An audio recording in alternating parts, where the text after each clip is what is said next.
We're in the middle of a dark, brutal, cold Manitoba winter, and we're fighting frostbite with fire. So join me as we spice it up by cooking some peri-peri chicken.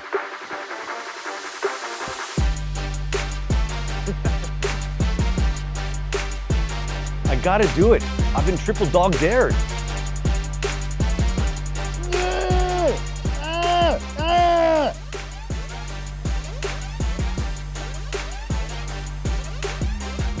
Today, we're going to use spice to melt away that winter chill. Peri-peri chicken is all about the sauce. To start, I'm going to char some red peppers. And what I'm gonna do is just split them down the center, remove the stem and the seeds. We just wanna break it down a bit so you're not adding a whole red pepper to the pan. And in this case, I would typically, if I'm gonna make this sauce and I got the char broiler and I've got the barbecue on the go, I would do it right on there to get a nice smoky flavor. But it's -30 outside, so I am just going to dry roast them in a pan so that I'm in the comfort of indoors. Now, when I say dry roast, I literally mean dry roast, where I'm not going to be adding any oil to the pan at this present time, because what I wanna do is I wanna get a slight bit of char and color onto these peppers, which is gonna totally add a lot of depth and flavor to this sauce. Same thing with my onions. I can smell it already. My onion, my garlic, my red peppers, and I'm not going to move that pan too much because I do want to get a little bit of that char onto the edges of these peppers, onions, and garlic. Peri-peri chicken comes from southern Africa, where the Portuguese explorers brought chili peppers to Mozambique and Angola. Peri-peri means fiery chili in Swahili, and this dish packs a flavorful punch with chilies, garlic, lemon, and spices. Next, into the blender go the red peppers, the garlic, and the onion. Now comes the addition of half a lemon juice, and we'll go in with our smoked paprika. We're gonna go in with our apple cider vinegar. Gives it a nice little acidity. We'll season with a little bit of salt, a little bit of pepper, and now for the heat. We're using red Thai chili pepper or bird's eye pepper. If you can find peri-peri peppers, of course you can use those, but sometimes these Thai chilies are more accessible to us here in Manitoba. And you can adjust the heat by adding as little or as much as you want, but I'm gonna go full on because I want that all tingly kick. Both those in. Now, we're gonna add a little bit of oregano. You can use fresh or dried. And of course, we also wanna use the zest of the lemon as well. Make sure you put your blender top on very tightly. This is warm, so you could get a little bit of pressure. So if you want to let it fully cool, you can. But as long as you leave a little bit of an air gap for it, you should be fine to do it while it's hot.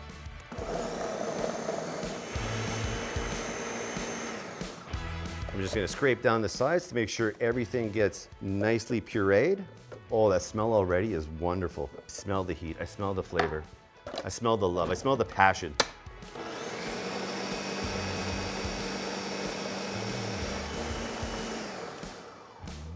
Now it's time to cook this sauce down to concentrate the flavors and to reduce the moisture content. One little trick I like to use to really get some depth of flavor in this sauce is in the simmering process, I will add 1 bay leaf, and that earthy flavor of the bay leaf will really help beautifully balance this sauce and the heat.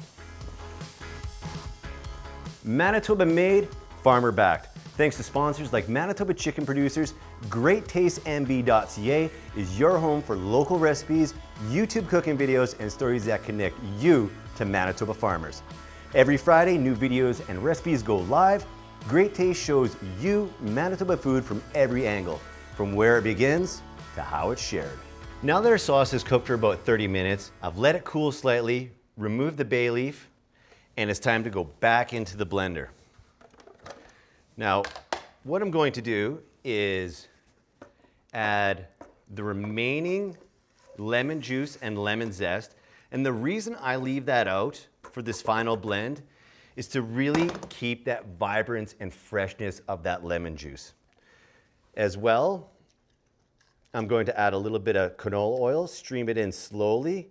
And what that does is it really, really helps balance, emulsify, and allow that sauce to really coat that chicken beautifully. It also makes it smooth, creamy, and I like to say this is a good word for it. It softens it a bit. It softens that heat. It doesn't take away the heat, it softens the heat. So put my lid back on, start on a slow speed.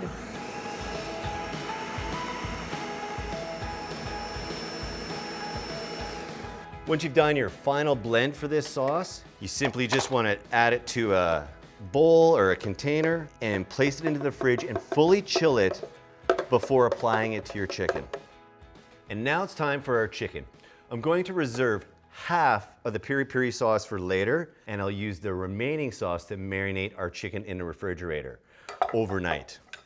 So I'll add my marinade, my peri peri sauce, give the chicken a nice coating of that beautifully spicy, full of heat flavored sauce. Oh, that's fun. Cover up with a little bit of plastic wrap and then let that sit overnight. Not only are chicken drumsticks super versatile, but they also provide exceptional nutritional value. For example, chicken is a terrific source of the essential nutrients vitamin B12 and iron.